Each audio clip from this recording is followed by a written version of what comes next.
the sort of young generation lives in this Instagram world of like, I'm illuminated, I'm a perfect human being, I never get upset. Bullshit, okay? Bullshit. The Interview by PokerORG. Welcome to The Interview. This month we have Daniel Negreanu, a very special guest. And he's one of the legends of the game. He's won 7 World Series of Poker bracelets, the 7th just recently, which we'll talk about. He was inducted into the Poker Hall of Fame 10 years ago when you were only 40, because, wow, you're 50 now, right? So welcome to The Interview, Daniel. Well, thanks for having me. I appreciate it. Yeah, it's been 10 years. 50's the new 40, though. That's what they say. That's what all the kids are saying. And what did it feel like? I saw some of your birthday party celebrations. What did it feel like to turn 50? You know what? It didn't. There was no emotional connection to the number. I've never been a guy who's like sort of lived my age. I've always kid poker. I'm 50. You know what I mean? Like I'm always going to stay young. I'm going to be young. I'm going to live a lifestyle as a young person. And you know, I think it's a mindset. So yeah, I didn't faze me one bit. It's totally a mindset. It's a way. Attitude has a lot to do with how you live your life, how things are occur in your life. So I was thinking, I've got some notes here, a lot of great questions. I did a lot of research and had a lot of fun doing that. Your career's been phenomenal on and off the table, and you play consistently at the highest levels for so many years with some of the biggest poker rooms who were number one. How have you managed both sides, playing poker at the highest level and also being in the business at the highest level with the people you've worked with? Yeah. Well, that's a good question, and it is more difficult, right? So there are things you give up when you spend time sort of like working on promoting the game and all these things. And like the best sort of picture I can paint is Phil Ivey and I came up around the same time, right? He didn't care about any of this stuff. He didn't want to do any of that. He just wanted to play, you know, play. So often moments where he's grinding 12, 15 hours a day playing, I'm playing, but then I'm also doing all this other stuff. So my focus is kind of like scattered. And, you know, Phil Ivey went on to be, in my opinion, and still is the greatest poker player of all time, right? So, and he's a friend of mine, respect him, and I have no qualms in saying that, you know.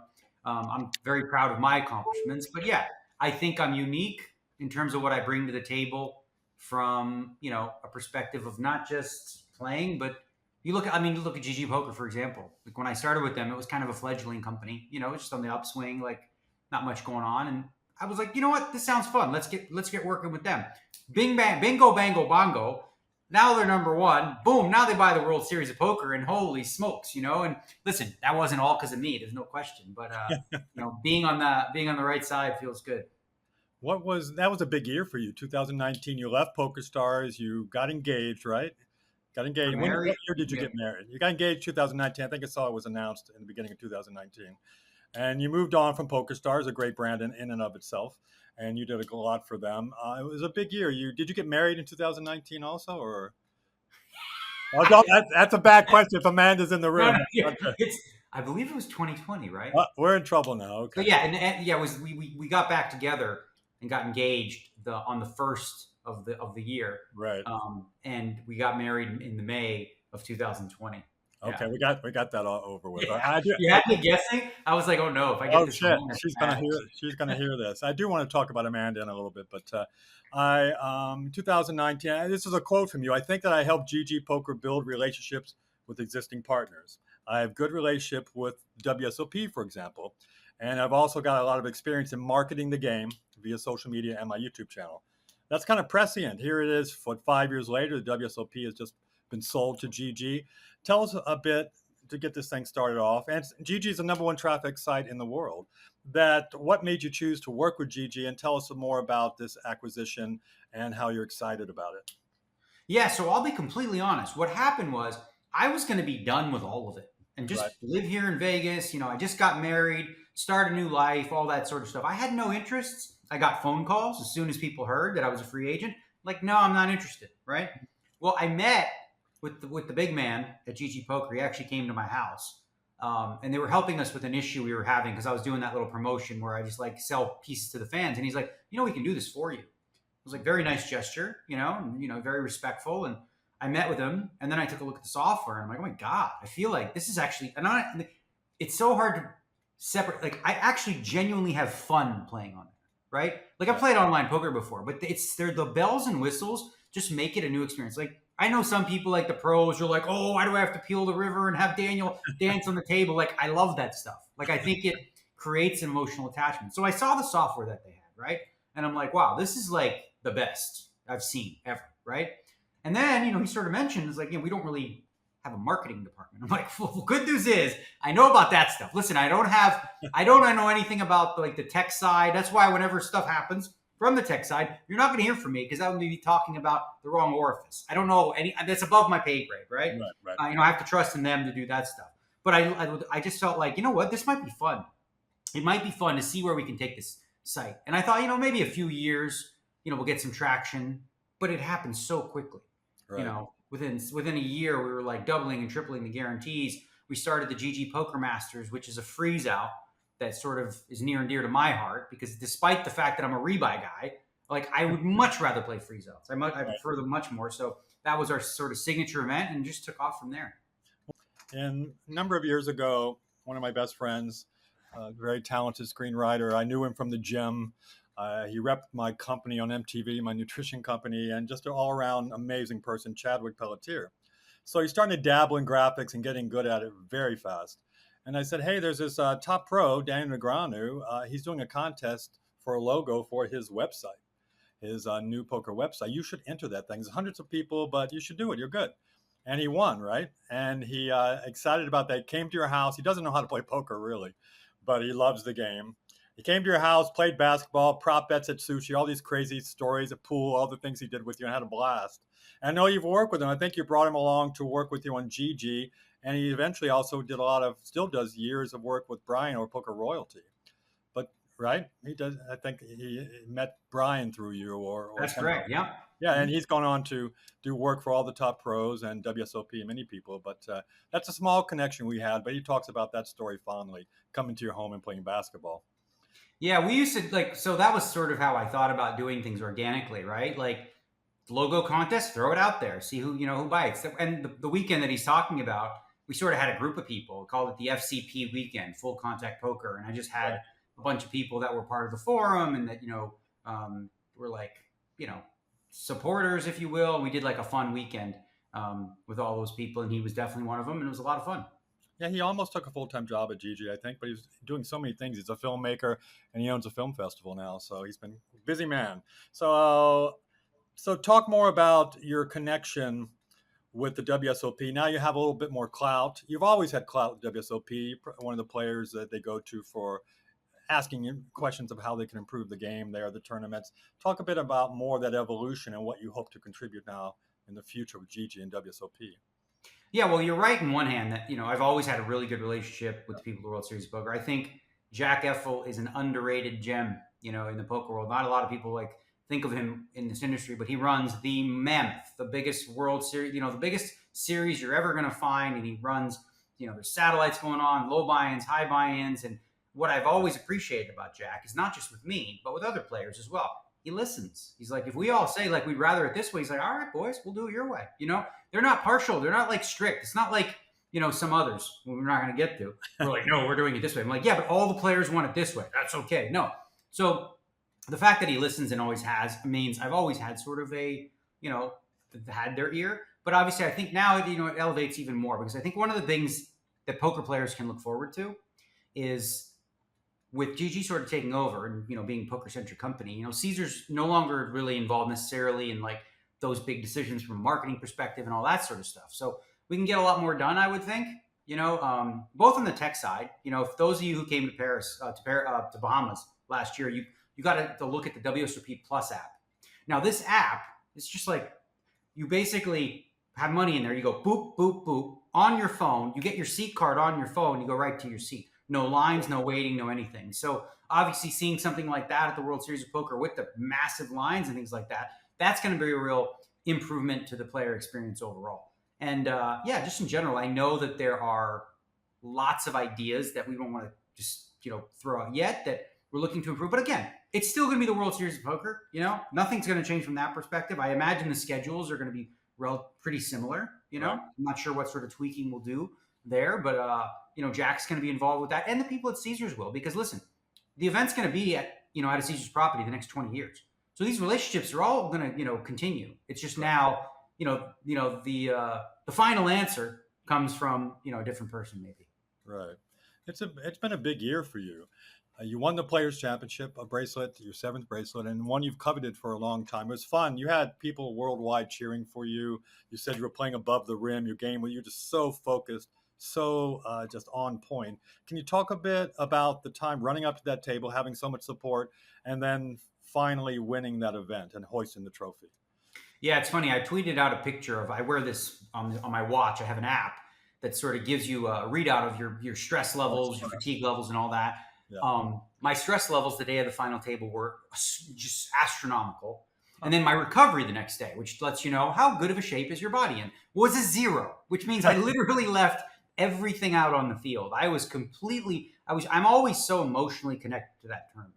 It's, for me, outside of the main event, it is, if you're a mixed game player, it is the pinnacle. Like being on the Chip Reese Trophy, very few people have done that because a couple have won 3 times, one has won twice. It is an incredibly highly skillful tournament because you're playing sometimes levels that last 3 hours and 20 minutes because they're 100-minute levels, but sometimes there's repeats. And you're playing against the best players in the world, 5 days straight, 12-hour days, 9 different games, right? So when you think about what it takes to be, that's something that I always took pride in, was looking up at the Chip and Doyles, like in the mixed game. You have to be a mixed game player. If you're a one-trick pony, okay, sure, that's cute, but you can't be the GOAT. You can't be the best poker player in the world if you literally know one freaking game. That's it. No, you got to learn all the games, and if not, you're not eligible for my Mount Rushmore of the best players in the world unless you play all the games. Period. I wanted to ask you, did it change for you? Maybe it was 2 years ago you started to say, hey, I'm going to play when I want to play, not because I think I should play. Did things change in your brain a little bit that you got up and said, I don't feel like playing today? In other days, you might have just gone and done it anyway. Did this change your approach at the playing, especially in this recent World Series, about your energy and your mindset? Yeah, so I actually did a YouTube video, 25 minutes, about sort of like showing people sort of how I work through looking at a year, right? And I look at what worked, what didn't work, and I always look for improvements. And last year was probably my worst year on record in terms of, financial, like money-wise. Right. And I remember there was a specific moment in Bahamas last December where I just busted a tournament, and there's like a 1K thing, and I was telling my wife, I was like, yeah, I'm going to go jump in this 1K, but I don't really feel like it. And she goes, Daniel, you've never actually done any good when you don't feel like playing. And I was like, being defensive. I'm like, well, what about the time when, and I couldn't think of one. And I said, you know what? You're right, honey. You're right. I'm going to do something. I get FOMO. I don't like to miss tournaments. I didn't play it.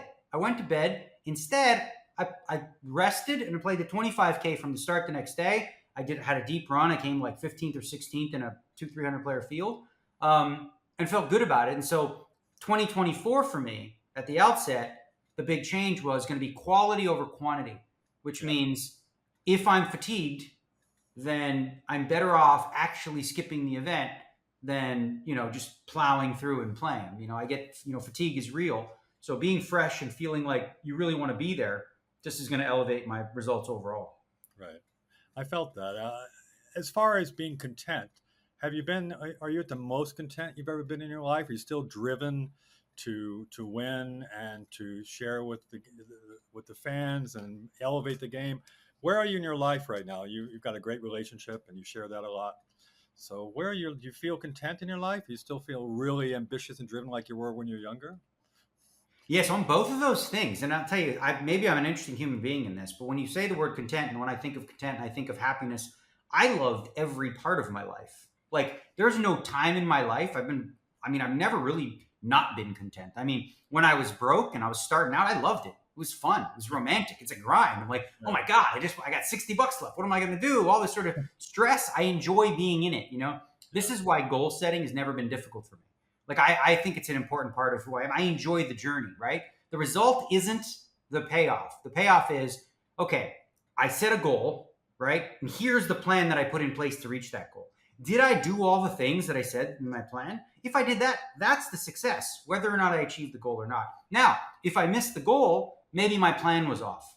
So we'll rework the plan and come up with a better plan for next time, right? And that's why each year at the World Series of Poker, I look at sort of how I do things. And even though I'm 50 and I've been doing this since, I was my early 20s, I still find areas that I can improve upon. And I'm going to make subtle adjustments. Like next year, I got some ideas for what I'm going to do differently as well. Well, beginning of this year, what were your ideas? Like, what were you going to do different in 2024? Well, yeah, like I said, quality over quantity, which That meant, one, yes. yeah, Anything which else? meant like instead of say playing the $1,500 Omaha 8 the night before the 50K no limit, just skip that tournament. Don't play it because focus on the big, high buying, important ones and play those from the start whenever possible. In addition to that, if there are times where I'm just too tired to grind from the beginning, Right. give myself an afternoon, relax. Take a couple. This is the first time in I don't know, like 10 years, whatever. I actually took a day where I didn't play any poker. Wow. During the World Series of Poker. So those are the subtle adjustments I made, just prioritizing, like even the 50K, like the past version of me would have won that thing and then instantly looked to play like the 1K turbo or whatever that was on the schedule later that night. Well, you share more than most players about your life. You vlog, which is exciting to watch during the series. What life goals did you make this year when you started? Not just poker. Is there other things you were working to adjust you want to share? Nothing striking outside of career, right? Right. Life here is great. We just moved into a new house. So like you said, a lot has changed. Finalizing, the finishing touches on the gym, getting everything perfect. Really want to have a nice sort of housewarming party at some point when we have everything ready. So really kind of everything else has sort of been backseat to just completely new life. I've never, it is a totally different life living in Lake Las Vegas, right?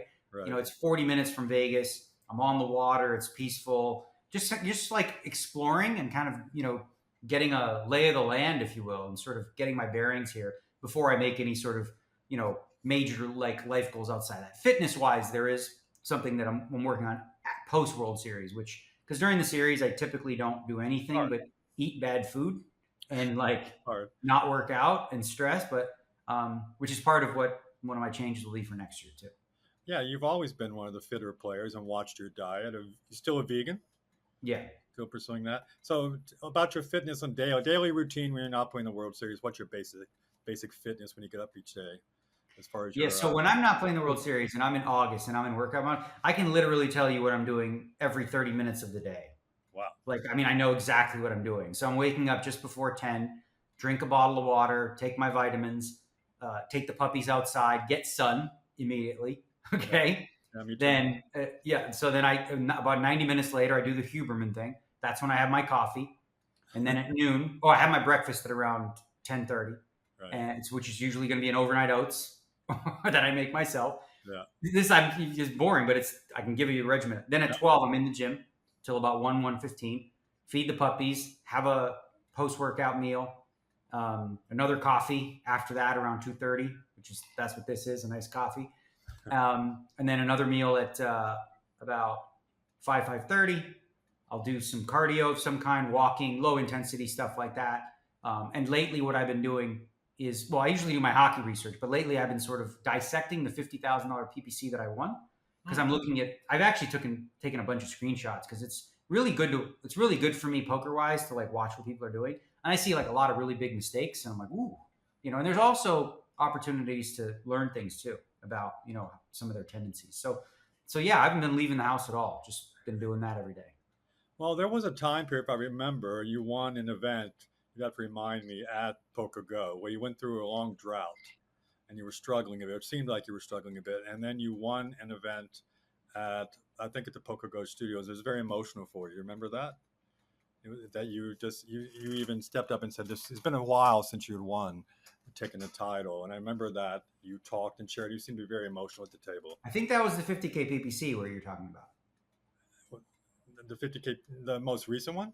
Mm-hmm. No, there was something that happened at Poker Go. There was an emotional moment. They flashed, you just won, you got the trophy. You said it's been a while since I've won. Oh, maybe the Poker Go Cup. Could be that one. Yes. The Poker Go Cup, which is up here somewhere. Yeah.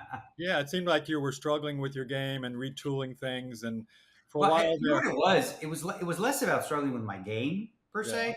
It was more about this just bizarre run of like still having winning years, right? Yeah. Without coming first. Like I came second like 10, 15 times in a row. It was like, so then what happens is sort of anxiety creeps up about like, what the hell? Why does the spookiest shit always happen when I'm head up, like the weirdest things, and I end up losing in these spots. So for me, getting past that hump was crucial, right? Because it had been a long time since I had a win. Plenty of final tables, plenty of seconds, thirds, fours, still making money, but just not being able to finish it off. And since I've gotten that monkey off my back, I've had a decent number of wins since then.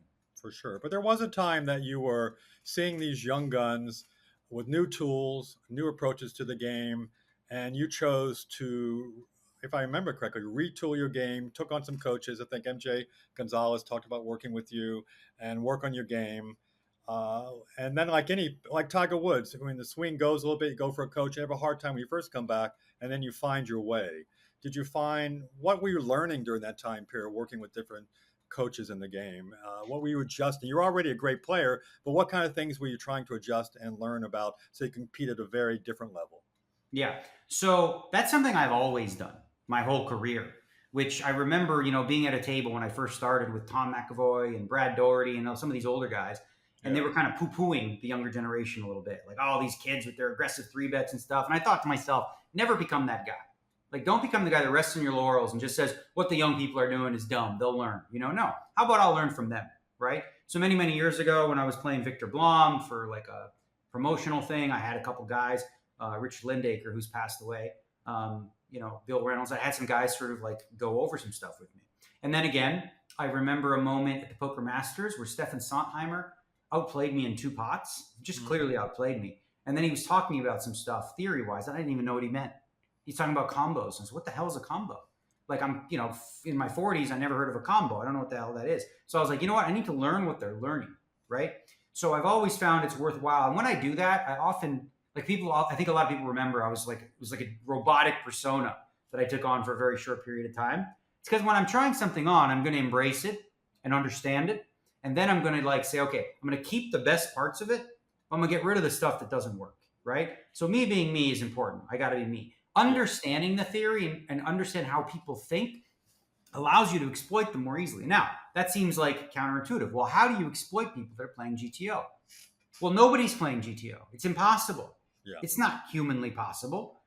You can't do it. So even though people study GTO and they use solvers, they learn stuff and they apply it in ways they think make sense. But that doesn't necessarily mean there aren't flaws in some of those, in the ways in which they do it. Like one of the things I talk about often is, let's say, for example, a solver says you should call here because it's worth, $200 to call, right? It's worth it for the solver to do that. You know why? Because the solver is going to play the turn in the river perfectly. You're not. So that $230 call that's profitable for maybe a perfect solver, that doesn't mean it's going to be profitable for you. It's going to put you in some spots where you're going to make mistakes. So rather than make the bigger mistakes, you maybe you sacrifice little bits of EV here and there, right? To avoid making the big mistake. Like when you think of golf, what do the pro golfers generally do? They want to avoid the big mistake.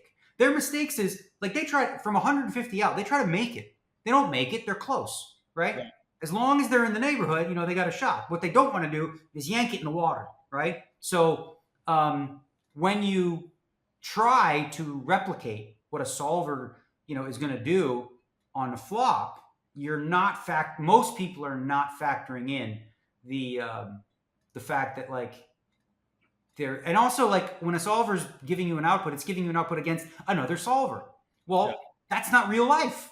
You're never going to be in a spot like that. So it's worthwhile to study from and learn from, and that's what I did. I wanted to understand it, but then from there, sort of try to find holes in what people are doing in their application, and always go back to an exploitative style. Very interesting. Let's talk a bit. You've led to that conversation a bit. You shared with me in an article we did recently on PokerORG. Anything new, change? You've talked to Doug and Alan Keating. I enjoyed that conversation. And then you shared with me any new thoughts on how the WSOP is going to approach the use of solvers next year and the use of what just happened at the final table? Yeah, well, I mean, obviously we've sort of discussed this at length, but I think at this point, what needs to happen is, get the legal team involved and make sure whatever we put in writing, we can do so legally. It's not infringing upon players' rights. It also protects the venue, protects the organizers, but also, most importantly, offers clarity to the players. So there is no doubt about what happens if you do this, right? Because I think in fairness, I think like they did mention it, the start of a tournament, said you may get a penalty. It was a little too vague, Okay. because this is all new, right? We weren't really sure how firm, we needed to be with this sort of stuff. Thought maybe sort of a nonchalant kind of, hey, don't do that would work. Obviously, the biggest stage in poker, seeing that was a real sort of tainted experience. But I think going forward, we're going to look at the bright side of it, which is that it should spawn a rule that's clear and that gets that shit out of the poker room. It's bad. Like, it's just, there's no upside to this. Nobody wants this. No pros. It's not good for you. No recs. No good for the growth of the game. Not at all. And I think Jonathan and Jordan both agree. Especially, I've talked to Jonathan just recently, and I think he agrees. It just wasn't clear, and obviously they didn't think they were cheating. They were doing it right there. And two great players with Joe, and working on the solvers that they're. What exactly? Were you watching it? Were you there live watching the final table? No, I was playing, right? So I'm playing. If I was there live and I saw that happening, I would have alerted the tournament directors immediately. You would have. Immediately. Of course. This is why I was mind-boggled by the fact that nobody did. I think everyone just assumed they were looking at the stream, but when you look at it, you're like, oh no, they're doing more than that, right? And I would have so here's where and again, I think what you brought up is an important point. The biggest defense I have of them, not thinking they did anything wrong, was they did it out in the open, right? Yeah, sure. So from that perspective, you can defend them. Having said that, when you're Dominic Nietzsche and you run a training site for this sort of stuff, you play online poker. All these tools are prohibited online. You're not allowed to use them while you play. Right. So why would you make the assumption that at the World Series of Poker final table, you can? What you need to do in that place, if you're a responsible individual, especially somebody in the industry, you go to the floor, you go get clarification. You say, hey, just want to make sure what we're doing here is kosher. Him saying, well, I didn't hear the rule. I wasn't here. That's not how law works. For sure. Oh, I didn't know I wasn't supposed to do that. Well, that's on you. You're supposed to know the rules and the law. So that's where I found, and they did break the law. Like they broke, there's no question that Nevada Gaming has rules against this sort of thing. So they did. And again, I don't blame Jonathan. I feel bad for him, frankly, because first of all, I don't think it was necessary. I don't think it helped him very much. I think he was going to be fined either way. And also, too many people sort of want to taint his success. And I think that's unfair. I think I think he was caught up in it too. He's like, listen, my coaches are telling me this. I'm in the open. I'm not doing anything wrong. Like, I think he's more focused on playing. And I think I heard in your interview, he said that as much, right? The onus really was, for me, was solely on Dominic. And his response after that was embarrassing. Like, he should be embarrassed. Everyone in the poker community is saying, Dom, you shouldn't do that. And he puts two fingers up and he's like, blah, blah, blah, blah, blah, blah, blah. I was mortified not for him, because I was like, he's in that place now where he's very arrogant by nature, right? And he's backed into a corner by everybody. So rather than say, hey, I hear you guys out, maybe it was a bad look. Instead of that, he doubled and tripled and quadrupled out, and he always will. He did. Yeah. I'm just looking at some of my questions. I mean, it's been fun just researching you over the years and looking at some old stuff. If you look back over the last 25 years, was there a period that was so stressful that you can share that you actually thought about quitting poker? Was there ever a moment of that? And tell us what was stressing you out at that time? Yeah, well, there were two. Once I did actually, but I was a teenager. I was like 17, 18, and I was playing in private clubs. Yeah. And I went broke. And in addition to that, and I was under 18, so I can say this, I was also involved in sports stuff. I'd be the kid in high school with the parlay cards. Oh, you want to bet a 4-teamer? I'll give you 10-1, that sort of thing, right? So I had these groups betting with me, okay? And, then, I had different people betting with me, right? Booking sports, whatever. So I had this one group, they owed me $8,000, okay? Well, I owe this other guy $8,000, okay? Well, I don't really have it. I got enough, but I don't have enough. And the $8,000, the guys who owed me $8,000, well, they didn't pay me, okay? So now I owe this other guy $8,000. And I'm thinking, how the hell am I going to get this? Started playing poker. I had a little bit of a bad run there. But I ended up making a deal with them because they were very cool. And it actually is the foundation for what helped me become a pro, which was I told them, listen, here's what I can do. I can't pay you right now, but I'll go play 10, 20 limit hold'em at the clubs and all this stuff. I'm going to play 5 days a week. Every week I'll give you $500 until it's paid. And now I had real responsibility as a teenager. I have to pay these guys. They're very honorable people. And I was paying them weekly. For Christmas, they actually gave me $500 off, which I thought was very kind of them.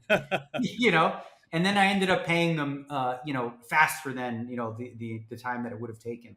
But I remember, like, and not that this is about sports shows, but I remember like that morning waking up, because that morning this is the craziest bad baseball I've ever had. They bet like 7 baseball games, okay, which is fine. And I looked at all the scores from the 7th on. I was winning all 7. One of them I was up 7-0, 7-2. Another one, I'm crushing in every one, right? Wake up in the morning, he says, we got to meet up. And I'm like, sure do. How much did you lose? I didn't look at the scores yet. Back then we didn't have, on our phone. And I was like, how much did you lose? And he's like, lose? We went 7-0. I said, what the fuck? And then I looked at the scores. One game down, I was up 10-7 in the 10th. Lost that one in the 11th. So went 0 for 7. And that was kind of like, yeah, that was the end of my my sports career. Well, but you almost quit poker? You said Yeah, well, I mean, even like around that time, yeah, there was a time where I just ran out of money. I didn't have money, and so I started going back to school a little bit, and then probably about a year, or pretty close to a year, where I wasn't playing. So I just didn't. That's the thing about poker, right? It's sort of it weeds itself out. Like, for those that can't be a pro, you find out because there's no more money, right? And but yeah, I got back on my feet and I started grinding again, and we had some regulations in Ontario, where I'm from, which allowed these new things called charity casinos, which would travel 3 days. They'd be in a hotel, then they'd be in a bowling alley, they'd be in different places. And they had 10-20 limit hold. And it was new to the masses, but I'd already played because I was playing in underground clubs. And I remember the first month I played, it was all limit hold'em. Mostly Asian people live in my neighborhood in Scarborough. It was very high percentage of Chinese people. And I remember being at a table myself it was 11-handed limit hold'em. Okay. I was me, and it was 10 Asian players. And I remember for the first month until other people came, I was the only person who folded before the flop. Wow. And they would laugh at me. They would laugh and say, you don't even know what's coming. But yeah, so I did pretty good. I was making like $1,000 a day in that game. Obviously, it was pretty easy. You just have to pick up a draw and pound it, and hope to get there. That's crazy. Was there ever any point during that time period that you thought, what else, that you thought you could do something else? Did you ever thought, like, I could be this, or I could be a different career? Was it always poker? No, when I was very young, the first thing I wanted to be for most of my life when I was a kid was an actor. And I did some extra work when I was 12, 13 years old. Like, I always thought that was going to be it. I auditioned for this NBC talent hunt when I was maybe 11 or 12. And they had 3,000 kids come out. And I remember this vividly. My mother was there. And we all auditioned. And the first moment, I was going to be Tommy in this Pippi Longstocking movie.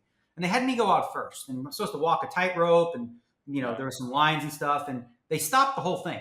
The director stopped the whole thing and said, did you see that? Do that again. This is what I want from all of you. Okay? They called back 6 people from the 3,000. I was one of them. So I was actually good, right? Yeah. And then the movie didn't happen. And there's a long story that's a sidebar out of that with this kooky fake agent I had. And then after that, that's when I started playing pool. And I started playing snooker. And I got into the world there. So I'm like, okay, well, maybe I'll be a pro snooker player. Problem was, I got pretty good. But like in poker and a lot of things, you get to a place to get much better, takes so much work and talent that I just didn't have.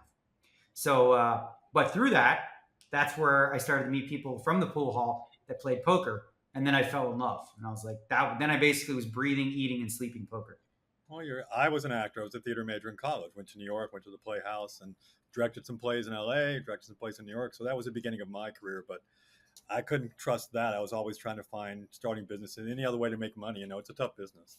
You made me but you are an actor in a way. You're an actor at the poker table. You're very gregarious. You talk, you share. One of the more talky players, and you get a lot of information from people. And in a way, you fulfilled that part of your career.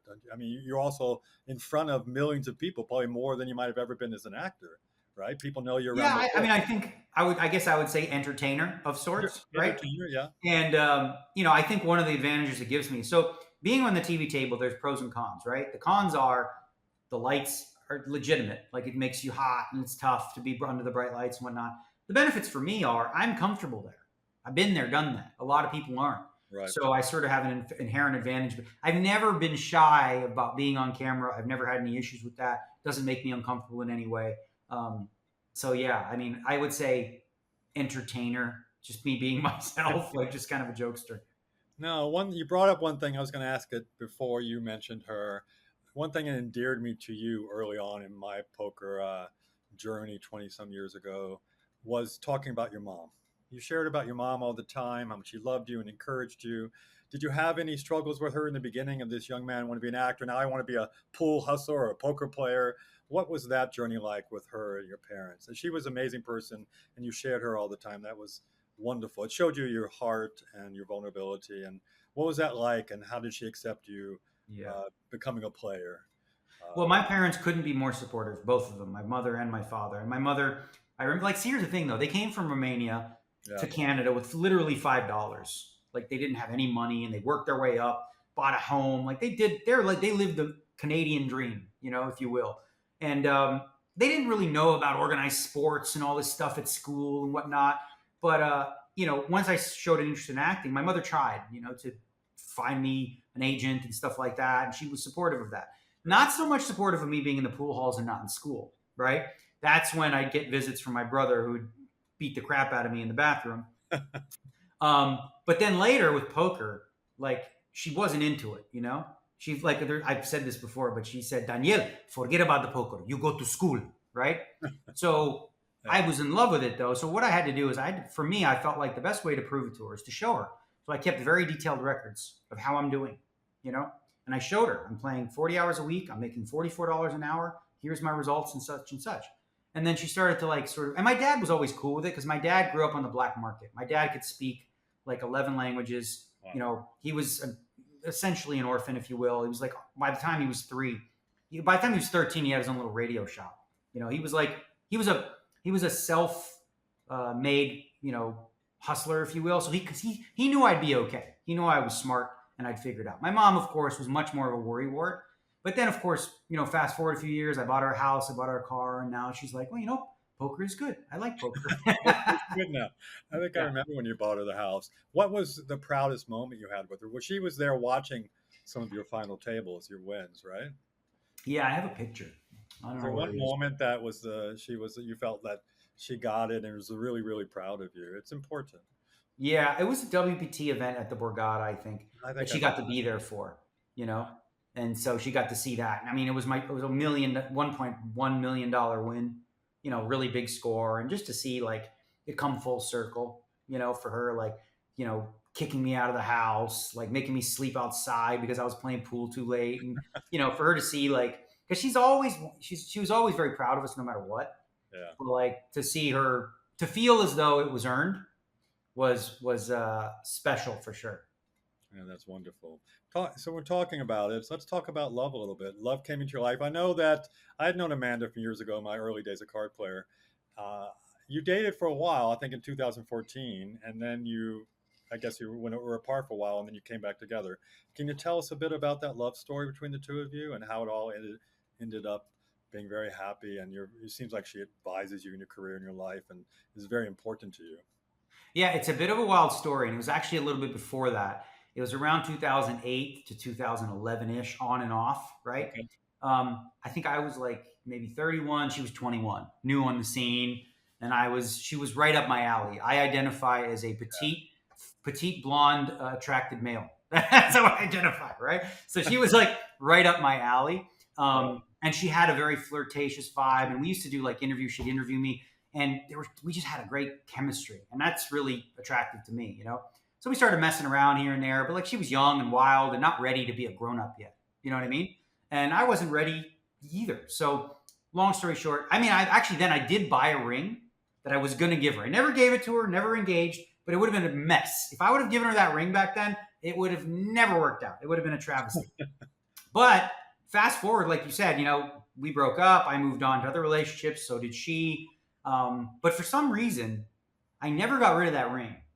Really? Like that ring was still in my safety deposit box, despite, having a girlfriend after that and stuff. Like, probably didn't love the idea. And then she was in a relationship. I was in a relationship. They broke up. We broke up. And all of a sudden, she comes to it was actually Brent and Remco who said, why don't you come out and host Friday Night Poker? She did. I came, and I was newly single. So I'm like, ooh, baby.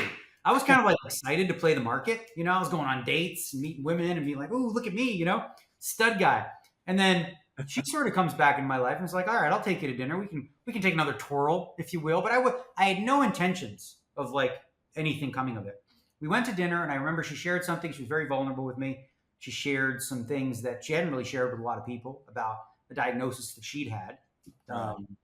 Since she was diagnosed bipolar, and all of a sudden it was like, now it makes sense, right? When you understand what someone who's bipolar goes through, now all the past makes sense. And I remember her at dinner flat out saying this, and I was really surprised with it. She's like, because I told her I'm dating, and she said, "I get it. I don't like it. I'm not doing it, but you do you." And I was like, "Whoa, who's this woman?" Right? And so it didn't take long. It wasn't like a woman that I just met. So it didn't take long for me to make the decision that, I was going to propose and we're going to get married quick, and that's and we did. And, we work like perfectly together. She's actually exactly what I need in terms of like being an independent woman. She lets me do my own thing. I get to be me, and she loves her own alone time. And then that's why when we spend time together, it is quality. We don't get sick of each other because we make sure, like almost like at the other house in here, like upstairs is hers, downstairs is mine. We converge together when we want to spend time on one of the spots. But other than that, we have the freedom to be ourselves. No, you guys have great chemistry. I've watched a couple things and researching. One time, I think in one of the Fox games, didn't she used to host or be the host of one of the games on Fox? And you were flirting with her across the table, yelling at her and talking with her. And you guys definitely had chemistry from the very beginning. Oh yeah, a lot of people look back at that during the PokerStars big game, and we were sort of, at that time we were kind of on and off doing stuff, whatever. But we're always very, very flirty, Yeah, we had a lot of That was like that was kind of a fun time, back then. But she was great. Like I wasn't, a lot of people thought like I was the reason she got hired. She got hired because she's great at it. Like she's really fantastic on camera.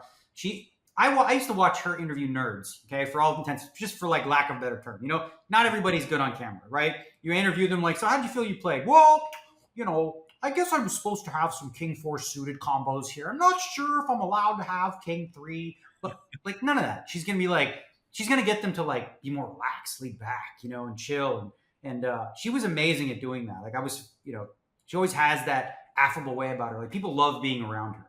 That's in that way, like people got the wrong idea. In the movie Casino, Sharon Stone plays a character named Ginger. And one of the things about Ginger is everybody wants to be around Ginger. She's like, everybody likes Ginger. And so I always compare my wife to her. People are like, she was like a drug addict, money hungry gold digger, right? And I'm like, yeah, except that part. What's your favorite thing? Name one thing you really love about her. Well, Amanda? Your favorite thing you love about her? For me, like what I find when there's the most judge and spark is when we have that chemistry, we have that banter. And I think some people get a chance to see it in the vlog, how we are back and forth. But I also one thing I appreciate her more now than I ever even realized is how loyal she is and how she'll stick up for me no matter what, Sure. Like even when she thinks I'm wrong, she's never going to publicly say so. Mm-hmm. She's always going to have my back. And so in kind, I have hers as well. So we really are a team, there's no like, there's no, you're never going to see like public facing where we're like, bad mouthing each other in any way. No, she was a big cheerleader for you at the final table at the Players Championship. That was pretty fun to watch. You never shy. I was looking up some of my notes. You never shy away from rivalries in poker. You've had one with Doug Polk, and you guys did a heads-up match. What was the core of that rivalry? And then it didn't seem like you guys were hating each other too much when you're playing. You're having too much fun. You're both charismatic and have a great sense of humor when you did the heads-up match at PokerGo. What was the core of I can't remember now, the core of the issue you guys had, and then you sort of worked it out over the heads-up match, right? Yeah, so I would describe that best as like, so I'm a hockey guy, right? But it's true of any sort of fight. Like often what you'll see in hockey is a guy from one team fight the other guy, right? They're like, "I hate you, da-da." They beat the crap out of each other. And you know what they do after that? They go for a beer and they laugh about it. You know what I mean? Sometimes It takes that. It takes just two men to go mano a mano into the ring, testosterone flying, egos abound, just like go to war, if you will. And at the end of the war, I think like the fact that I took on the challenge, right? I think he had, and he's mentioned this, he had respect for me taking it up because first of all, it's online. That's not my forte. I never was an online guy. It's heads up. That's his expertise. Yeah. And I had a very short period of time to learn things that take 5 years to learn. And I had, 3 months, like if that. So I knew I was going in as an underdog, but I thought also for me, I thought it would be kind of a fun spectacle for poker when poker was sort of suffering through the COVID era. There wasn't a lot going on for people to be, engaged in and stuff. A lot of people are home. So it's like, you know what? All right, even though I'm a dog in this, it'll probably cost me some bucks.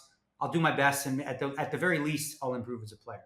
It all started way back when with like I think really like when I'm looking back, I'm not sure if I've shared this, but like I think looking back, I could have handled him differently from the get go. I think he wanted to be appreciated and respected, and I sort of took it. I took issue with sort of some of the clickbait headlines about Jason Mercier and other friends of mine. Yeah. Sort of brought that up and said, "Hey, you gotta stop with that," like whatever. And so I feel like if I started off on a better foot with him, then the whole thing wouldn't have went where it did. But of course, then it was the whole more rake is better thing and all that stuff that kind of went out of whack. But again, I think in the end, like I don't really have regret because the way that I look at it is this: if I regret something, that means I'd like to change something in the past, which could change my now. I don't want to change my now. My life is perfect. So now I can answer it differently. Like, would I do things differently in the past? Sure. That doesn't mean I regret those decisions because I learned something from them. I've always been a big believer in mistakes are only mistakes if you learn nothing from them, right? When you make a mistake, it's an opportunity for a breakthrough. You go, oh my God, this was really well. I didn't handle this well at all. What will I do the next time I'm faced with this situation? That applies to poker. That applies to life. And I've always been a big believer in that. I'm going to make mistakes, plenty of them going forward. But I promise that every time I do, I'm going to learn something. One of them, which sort of circles back to your first question, if you don't mind, is just in terms of how I handle the industry, right? When I was young, an upcomer, I'm like, I'll burn, scorched earth, kind of whatever. And I learned through time is like, the best way to handle this, rather than just be one of these people on Twitter bitching and complaining, handle things behind the scenes. Reach out to those people. Talk to the industry people. So there's a lot of things that I do behind the scenes and a lot of relationships I have people don't know about, and that's okay. Like I'm not looking for the look at I got this done or anything like that. But rather than roast people, let's say, roast a corporation or roast an enemy or whatever, instead of I'll go reach out to them and be like, guys, this is wrong. You can't do it this way to them directly, And I've gotten away from sort of just like the pitchfork online camp who just complain and it doesn't help. That stuff doesn't help. Doing things behind the scenes is probably the best thing that I learned through trial and error. Well, another person that's not shy to speak up is Sean Deeb. And Sean seems to want, from my experience for all these years, the very best for the game. And he did share about some of his feelings about the use of solvers and everything. Because he said, I don't have a solver on my computer. I don't even know how to use them. So obviously he's different in that way. Any rivalries with him? You two go back and forth a little bit. You both have strong opinions, right? Yeah, we're okay now. And really with him, we had a beef and it wasn't related to me. It's like, when I said you have your wife's back, I have my wife's back. And he said some things way back when that were just completely out of line, right? Okay. So we've squashed that since and things are okay there. As far as Sean, though, and his view to poker, like I appreciate it and I respect it. But it's funny because we often have the completely opposite views on things, on so many issues, right? For example, player of the year. I think this year, the vast majority of people, Scott Seaver, Jeremy Osmus, you look at that list, Phil Ivey, amazing. John Racner, it was a who's who of poker in the running for that thing, right? Because the format changed. We upgraded it. The only person that didn't like it was Sean Deeb. Not because it's bad for poker, because it's great for poker to see those names. It was bad for him because with the old rules, he might have won, because he cashed like 100 times. None of them were real all that meaningful. I think the best he had was an 8. But imagine like him winning player of the year over Scott Seaver, who won 3 bracelets and had other finals and stuff like that. So, so we're always going to have like different ways of looking at things. But we always, when we do agree, then we take it to people and go, this has to be right. If me and Sean both agree, then this is definitely the right way to go.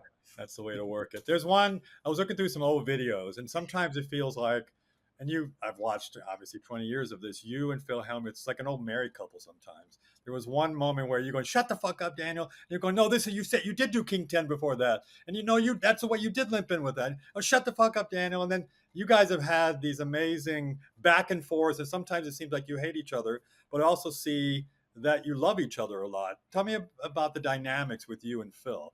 Another one that's not shy, obviously. Yeah. So Phil likes to brag about this, and I think it's cute. He was at the top of my list for both my weddings. Not many people made both my weddings, but Phil was there for both my weddings. Yeah, Okay. I don't have any hate for Phil at all. No. I always loved Phil. We banter and we shoot the shit like brothers would, because sometimes he says things and sometimes I stick up. One of my favorites, and actually it's Phil Ivey's favorite too, is when he's talking about Phil Ivey, and I was like, you're not better than Phil Ivey at literally anything. And they go, what?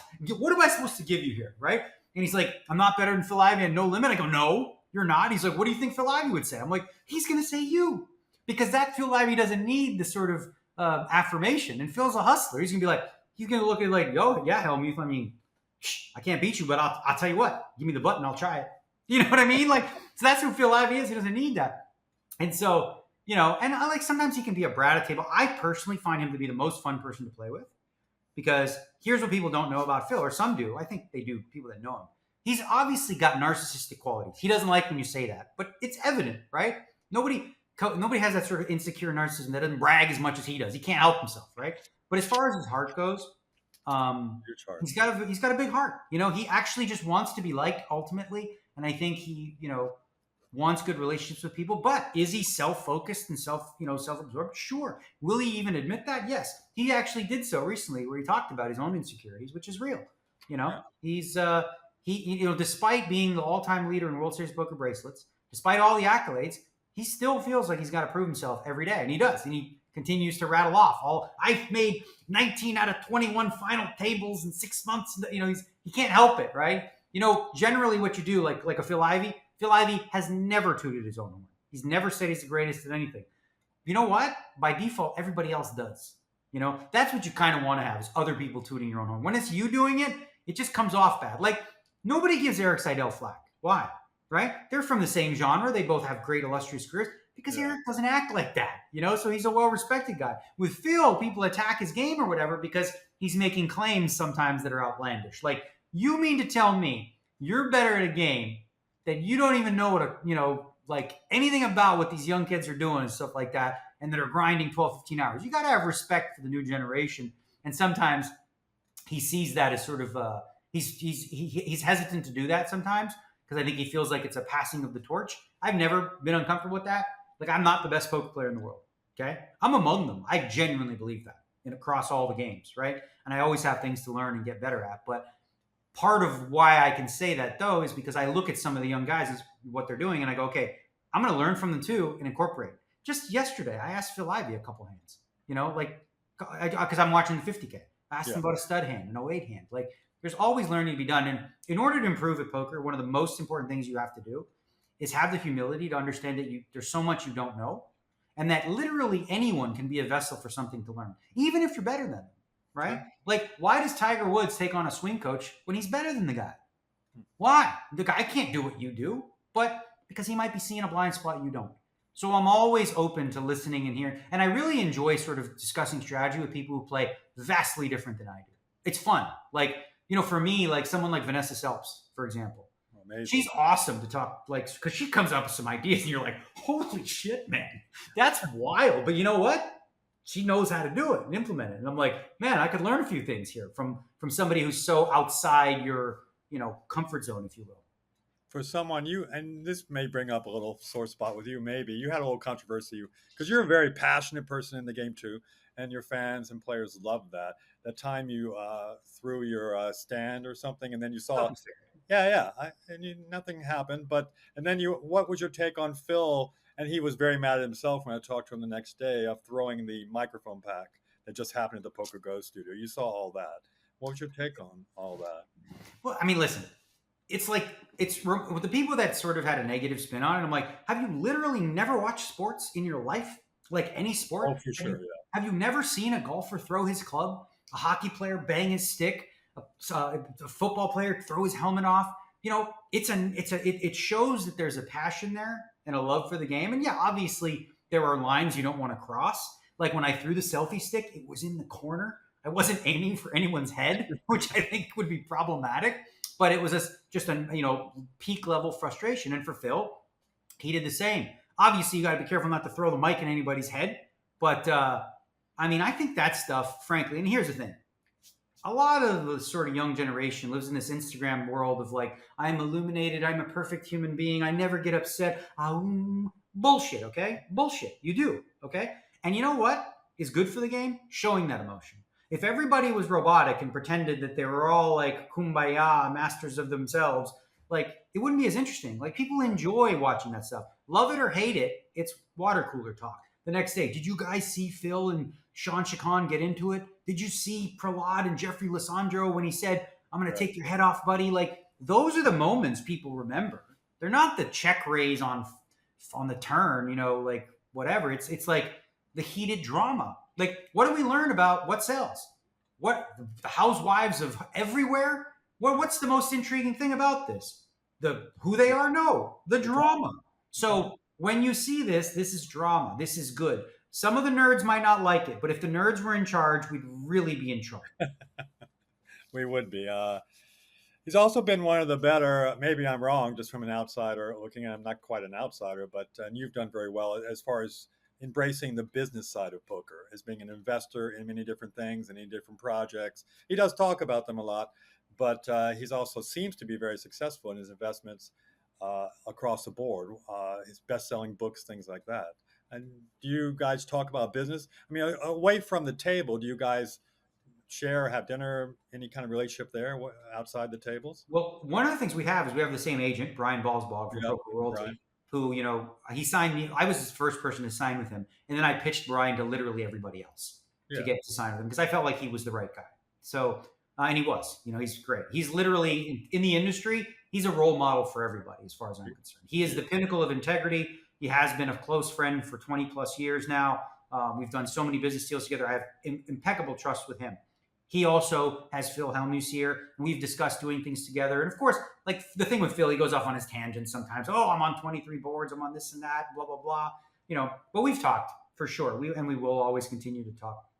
You know, as far as sort of like, you know, the business side of poker, I get pitched a lot by some of the stuff's good. Some of it is just so incredibly stupid that the good news is what I typically do now is Brian acts as my buffer. Okay. You want to pitch me an idea? You got a poker thing? All right, great. I'll give you his email. Send it to him. If he looks at it, thinks it's a good idea, then he brings it to me. That's been a massive help in my career of not having to deal with, because, you know, I don't want to be a jerk either, right? Say you come to me with an idea of a new freaking, I don't know, like a poker cup holder. Okay? No, I don't want to offend you, right? But I might look at it and be like, this is a dumb idea. I don't want to say that, right? I say, oh, you know what? Interesting. Yeah, why don't you send it to Brian and maybe he'll take a look at it. And that way I'm off the hook and, you know, he takes the brunt of it when, you know, he tells him, sorry, unfortunately, you know, he can't, he's not available for poker cup endorsements here. That's too bad. I won't pitch that idea. I mean, all athletes have agents too. It's only natural. You need a buffer in there to negotiate the money. You want to keep the relationship, you know, pure. There's something else to be said about it too. It's like the agent part. Like for me, it's vital, but I don't know for a lot of people, poker players, it would be. But for me, one of the things you do when you negotiate, like, so an agent will take a cut, right? But what an agent gives you is far more than that, because it's awkward to toot your own horn about what you bring to the table. Sure, you can do it, but it sounds kind of schwarmy for me to talk about my accolades, what I bring to the table. Having him do it, like I can tell you, there's been deals in the past where the initial offer, say for example, I was offered, I'll give you an example. There was a board game, a poker board game or a poker chip set, and I was offered X amount of dollars. You know, off the top, I could have just taken it. Said, okay, sure. Brian negotiated the deal, showed them the value, So we got 3X, right? So Brian got his cut. I still made a lot more money on the deal because I have that important buffer who, and you know, because I've always been someone who sort of sells myself short, if anything, shockingly. Like I always live my life in such a way where I want to make sure that anyone I'm working with doesn't feel like I'm taking advantage of them. So people who work for me, they're all overpaid. They are.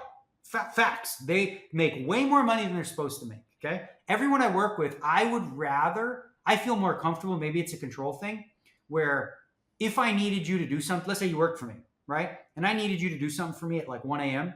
You don't have the narrative of like, what the hell? I don't get paid enough to do this stuff. Yeah. Instead, you'd be like, absolutely. What you know, what can I do for you? Right. So I've always lived like that. So what does it cost me? A little bit more money. but it means, better relationships and also just like not that feeling of I'm ever trying to screw you. Like I don't want to live that way. It's life's too short. I don't need to. I'm not a nickel and dimer. Like the packages I sell on PokerStake, I could easily sell 1.5, 1. I could do that. I do it at face. It's like here, this is an opportunity. I've never been a nickel and dimer. I've always lived from abundance, whether I had money or not. And I believe it's a big part of why I was able to finally accumulate and be successful. Right. A few more things. It seemed like when you played with Doyle that he loved you very much and you guys had a special relationship. Can you talk a bit about the evolution of that and the old high stakes games where you guys sat around and played with Sammy and everybody, Benjamin? Can you talk a bit about your evolution relationship with Doyle? It really seemed like he cared about you a lot. Yeah. So it was a rocky start. I'll tell you, this is kind of funny. Really? I don't know that part. Well, yeah. So we were playing the Bellagio. I hadn't played in the big game. I played in the second game, right? Like the 4 and 800 or whatever. And one night, I come in there, I'm drunk, I'm playing whatever. And I was being sloppy and joking around or whatever. And I don't know, I was talking or whatever. And I don't think he liked me originally. And I remember him talking to Jennifer. And I mean, listen, this is different time, different people, but like he thought I was gay, right? And that was sort of like, he thought I grabbed and I was like, hey, Doyle, whatever. And like Jennifer like turned to him and she looked at Doyle and goes, he's definitely not gay. Right. So from then we ended up, having a good relationship. He actually had one of the closest relationships with Brian. Yeah, I know. Brian was like another son to him too, because him, Brian, and Jack Binion every week for years would have lunch and they would go over stuff and talk about life and this sort of thing. And so he was very, very close, with Brian and by proxy with me as well. He always had a deep respect for, what I brought to the game. He asked me, I was honored to write a chapter in Super System 2, which at the time for me, I'm an up and comer and it was, it was a big honor like that. And I look at him, I was just wearing yesterday, I was wearing a Godfather shirt, Godfather of Poker, because that's essentially what he was. He's a testament to what, how worthwhile it is to play games into your old age. Because he was 89, and I swear to you, I'm not even lying. The last time I played high stakes poker with him, he was doing stuff that's new. Like, how many people at 89 start adding layers to their game? But he was constantly learning and utilizing his mind, which made him like sharp as a tack. Now, did he? We played 12 games. Did he sometimes play the wrong game? Sure. But like, who doesn't? I mean, you be 89, play Badusi double draw, triple high low 7 or better and tell me you're not going to play the wrong game sometimes. Yeah. Are you going to be playing when you're 89 years old? How do you see yourself? Do you think you want to play that long and compete at that level? Yeah. I mean, listen, poker is my passion, my number one passion. It's something that luckily, unlike other sports, you have to retire. You don't have to retire from poker. And I never plan to. Like, as long as I'm mentally capable to sit at a poker table and play the World Series of Poker, like, I wouldn't be surprised if you see me, at 90 showing up for the tournaments. Like I'm hoping to stay in good enough shape, both physically and mentally, where I can do that. But I'm in it for the long haul. Like, I'm a lifer. Sometimes you see young kids and you think, all right, is this kid a lifer or not? Sometimes you're right, sometimes you're wrong, and I'm certainly one of those that's a lifer and I just love tournaments. And it's like I've always been into games, video games and stuff, and like poker is my opportunity to play a character, but it's me. I keep stats. I check the PGT stats. I check my numbers, all this kind of, it's so fun. Like it's not about the money. It's just about just sort of the awesomeness and the fun of it. It's your love of the game. A few more things to wrap up. What's the best poker-based advice you've ever been given, and from whom did it come from? Well, I would say your career. Yeah. So there's two, and they both came from a wife, two different wives. Oh, well, don't look for any third advice then. No. So the first one was actually my ex-wife, and she just said, because I would come home sometimes, she didn't know anything about poker at all. And I would come home and I'd be like, yeah, I was doing good, and I did something stupid, and I just blah blah. And she's like, well, next time don't do anything stupid. Like, wow, right? But here's the thing: that advice was good for the time, because that was when my version of small ball meant I didn't need to bluff. Really, I could just let people make mistakes. I would jab, jab, jab, open up, protect. The best advice I got more recently was my wife's, which is essentially, like you never do any good when you don't feel like playing. And just really trusting in that and being willing to say, listen, my body's not in shit. My mind and body's not. Like the day after the 50K, I didn't leave the couch. I could have played a tournament there, and then my past me would have, right?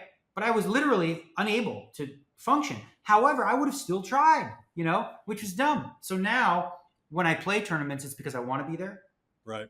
And if sometimes, like even in a series, if it means if I don't feel ready, taking them at least the afternoon off or even the entire tournament off is going to help me, in the last couple when I hit that wall. Is there any way you think poker can be evolved into the way golf and tennis is looked at? What's the next level that you think we can take it to for the fans and bring more people into the game and see the excitement of poker? I think there's a couple angles, and I think this is something that, again, with the sale of the World Series of Poker, I think they might, take the initiative on a couple of these angles. First and foremost, if you look at, I think the most popular poker show in the last 20 years, the Game of Gold, right? Really unique concept, cool. Again, adding the dramatic element and stuff like that. In addition to that, I think a little bit more behind the scenes stuff where you look at, like Full Swing Golf or the F1 thing on Netflix, something along those lines, which gives people, gives more mainstream people a chance to look at poker differently. But I think one of the things that I've appreciated most about Spunky and, Michael at GG is they think outside the box. They don't want to just repackage the same stuff and do the same stuff that's already been done. That's not going to bring new people in. So the Game of Gold was a perfect example. Like, what a thrill. It was amazing. A lot of money was spent on that. It was a test to see, like, will people enjoy this? And they obviously did. I think it was, a resounding success in terms of how people appreciated it. So I think, yeah, certain like angles like that. I do think vlogging too, like some people that are vlogging and streaming is another way to get people into poker. But yeah, I think like fun formats occasionally, like the Game of Gold, different angles like that, rather than the same packaged. All right, these 6 people at a final table. Average stack is 18 bigs. The chip leader is going to raise every pot. Short stacks bored already. The short stacks have to fold and fold and fold. They're ICM playing, blah, blah. Yeah, that doesn't do it. But so that's great in, to some degree, but like I think you want to have some fun with it as well. Yeah. You've talked about politics more recently than you ever have. I just noticed it. Do you feel a passion about sharing your viewpoints in that regard? And I mean, you can have an impact on people. Obviously, a lot of people listen to you. What do you think about sharing these things on a platform such as Twitter? Yeah. So here's the thing, right? I mean, Michael Jordan said it a long time ago. Some people said, like, why don't you speak out more on social issues or whatever? And he goes, because Republicans buy shoes too, or something to that effect, right? I never really lived like that. I think, previously I was probably even more active politically, like 2016, 2020. And I'm much less actually. And I think a place that I've come to is just a deep understanding that there's nuance to everything, right? Nothing is perfect. And I've gotten to a place of comfort where I can have disagreements with people and they might be voting a different way than me, but I can still respect the fact that they've had different life experiences and they come to their different conclusions for different reasons. And they have merit, even I don't necessarily need to agree with them, right? And I'm also at a place too where like I really genuinely don't see a good option. Like I don't think, I'm not happy with either choice. I'm not.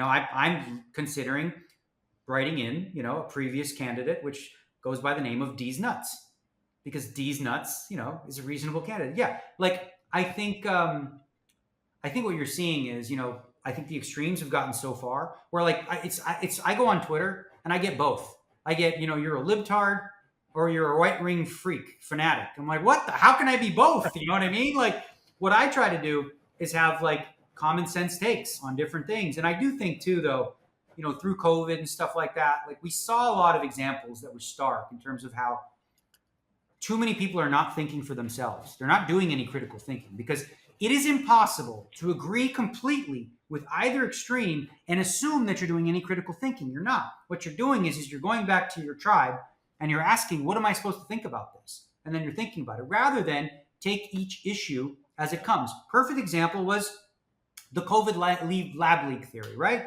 So there was a theory when it came out. Republicans said it's from a lab. Democrats said, no, it's from a wet market. Okay. How about this? Nobody knows. They didn't know at this point. However, there was an inherent idea that if you considered the lab leak theory, you're a racist, which is stupid, right? Even though maybe there was some reasoning behind that was racial. But having the question be a question, or you know, on either side, and then sort of just seeing how people went into their tribe, which meant like, if you think it came from a lab, that meant you're a Republican. Like, how is that? How does that make any sense? Even Jon Stewart mocked that, right? Which, you know, he's I certainly, love Jon Stewart. Yeah. yeah, he even mocked that. He's like, whoa, what do you mean? It could possibly come from a place in Wuhan where they were studying coronavirus, like not far from there? Like, how could that possibly be, right? And also just seeing, you know, just how much, for lack of a better term, I mean, Trump uses this term, but like fake or edited news. Like this is a fact on both sides. It really is. You know, like another example was, you know, when Joe Rogan got COVID. Okay. He did a video on his Instagram where he looked fine, totally fine. It appeared on CNN. Rogan takes horse dewormer, which he took a drug that was completely accepted as a Nobel Prize winning drug for humans, administered by a doctor. Not only that, they edited the video to make him look jaunt and gray. It's like unbelievable. Like when you see that and you go, oh my God, really? Like, unfortunately, news isn't what it used to be. News used to be Walter Cronkite with the nightly news. Everyone watched the same thing. We all appreciated it, and we expected him to give the news. Now it's opinion. People don't just tell you what happened. They give you their spin. Donald Trump falls at a disturbance at a rally. What? CNN printed this headline. No, I remember. What are you doing? Like, why are you're making a mockery of this stuff? So it's really been sort of an unfortunate place where I do think there is an emerging middle. Having said that, because I think a lot of people are sick and tired of the extremes controlling the narratives. Agreed. You know, whichever way you go, I think, you know, you can make it. And I'm not going to equate them. You know, you can do that for your own well-being. For me personally, I think it's important, whichever side you're on, to call out the BS when you see it. Both sides. I agree. I mean, and AI, what is real anymore? You're not sure a video is real, a person's voice is real. Now they're saying people are standing in that aren't really there, that masks were used by the CIA years ago. Have you seen that? Where this woman said 20 years ago, I wore this mask, went into a meeting with Bush, and then it revealed who I was. I peeled off the mask, and that's technology 20 years ago. And you go, wow, I thought you were a real person. You know, that was you.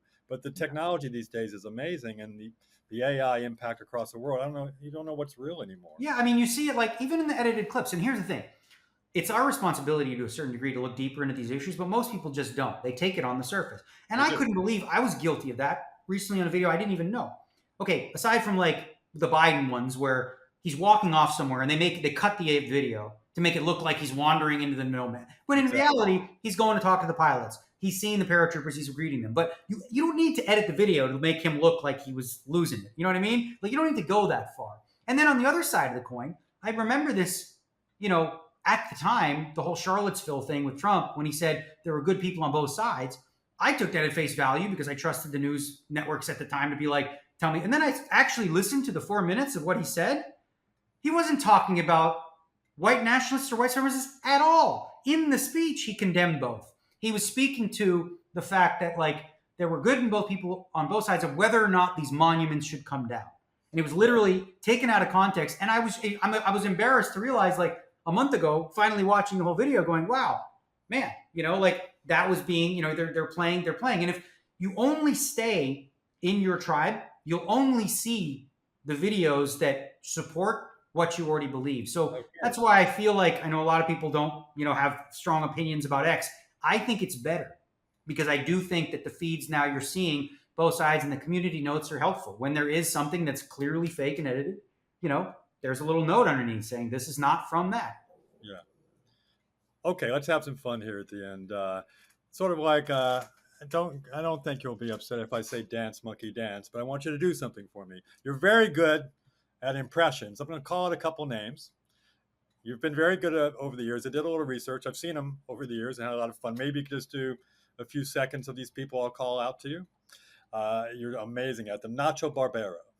It's like unbelievable. You asked me for that one first because like it's like the World Series was so fucking brutal for me, bro.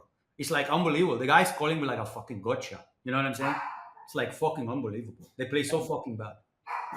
And Scotty Wynn, if he met Nacho. You know, baby, you don't know how easy poke now, baby. You call gonna be all over. That's right. Can you do Alberto Brenes, the shark? Umberto, the shark is coming. Ay, nom, nom, nom, nom, nom, the shark is coming. Here's one I don't know if I've seen you do: devilfish.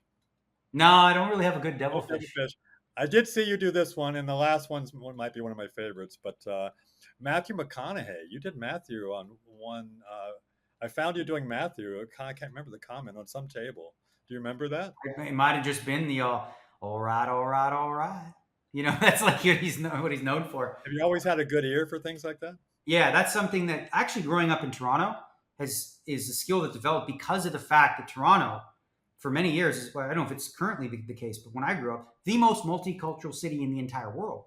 So I'd be in a classroom with 30 kids, and there'd be like 25 different countries and dialects represented. I played poker with people from all over the world, and you start to learn things about people, and you learn. And I've always just been good with accents and mimicking Yeah. people and that sort of thing. But it also helped me with poker too, because like I remember playing with this Indian guy named Bhupan, and Bhupan had mannerisms that were very specific to him. Like little the way they would shake his head sometimes, whatever. And then when I'd see like I played like later with a different Indian player, completely different, I noticed that same thing, and I'm like, wow, okay. Well, when Bhupan did it, he was bluffing. I wonder if that's the case with this guy too. And you'd end up finding a lot of similarities in terms of mannerisms because culturally we're all different in the way that we speak and the way that we engage in culture. And I think like picking up on that stuff, I think we went down a path for a while, a couple of years, where like everything's racist. It's like noticing that we're different doesn't equate to racism. Just like okay, Russian people appear to be a little more like cold, right? Germans are like logical, like, and but what is the EV of this spot, right? Like noticing these trends in different cultures, not race, but cultures. That is just human. Like we're equipped with this, ever since our ancestors were equipped with like recognizing situations, and one way we do that is we stereotype people based on what we see, right? You see an animal coming at you. What type of animal is it? What does he look like? Is his claws out? What's facial expressions is he making? Run, or I'm good. We've all had this sort of implicit thing. I think people misconstrue. Like when you think of, say, for example, just black people, right? This is not a monolith. Black people from Chicago are nothing like people from Sudan, right? Or black people born in Italy. They're just very culturally different. Or the ones in Jamaica. They're all just vastly different people that happen to have the same color skin. You can't group people based on that. You group them based on region, right? You look at Kazakhstan, right? Most of the best chess players come from there. Why? Are they just that much smarter? No, because culturally, that's the thing they pay attention to. Most of the best pianists are Chinese. Why? Because that's something in their culture that they value, right? Has nothing to do with race. It's all about culture, which is a big differentiation, I think. And I've always been one that has appreciated different cultures rather than, think about it as, black guy does this, Indian guy does this. It's just a cultural thing. Well, it's kind of the actor in you. Were you the class clown too when you were young? Were you always entertaining people? Yeah, I'm always prankster, making jokes, and I memorized something so stupid in the first grade that I used to tell people, and I still remember it. I don't know why I thought this was funny, but someone would like question me, and I would say, "Are you insinuating that I should take such diabolical nonsense from an inferior whose mind is not yet sufficiently sophisticated with the mice philosophy?" I memorized that in the first grade. I don't even remember where I got it from, and I used to use it all the time. Sorry, your dogs are barking, and my cat's been trying to get from my lap here the That's whole all time. right. A couple last things. What do you still have any strong ambitions in the game that you want to achieve, and what do you want to be remembered for, like your legacy in the game? Yeah, I think, legacy wise, I want to be seen as somebody who ultimately like had a career in poker, but also did everything he could to make things better, like to really sort of improve player experience, to come up with fun ideas, to just sort of, I wouldn't say necessarily be a voice, but to some degree, be a voice for what pros talk about and relaying that sort of stuff, being a liaison to a certain degree.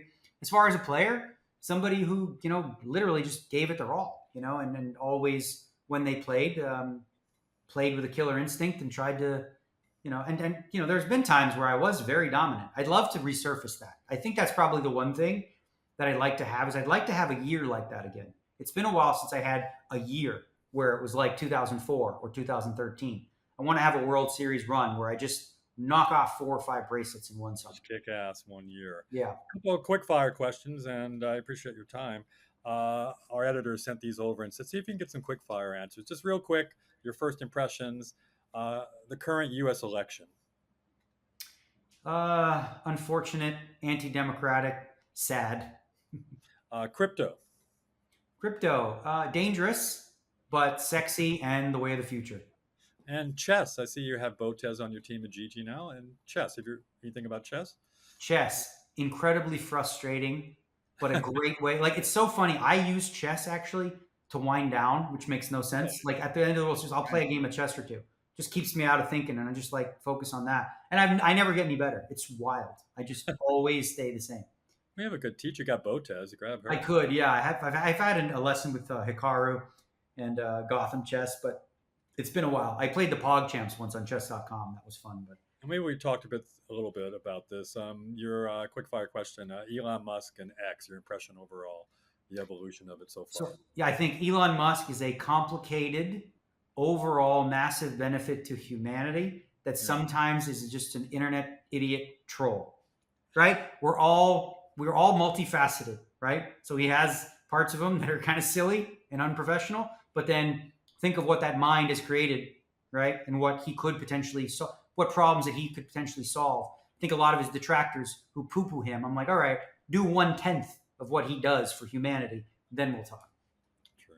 It's been such a pleasure talking with you, man. I've always admired you when I came into the game and started writing about 20 years ago, and you've always led the way in the voice for the player, for the people, for the fans, and it's been such a pleasure to talk to you. Thanks for taking your time today. Yeah, absolutely. I love it. It was a good one. I enjoyed it.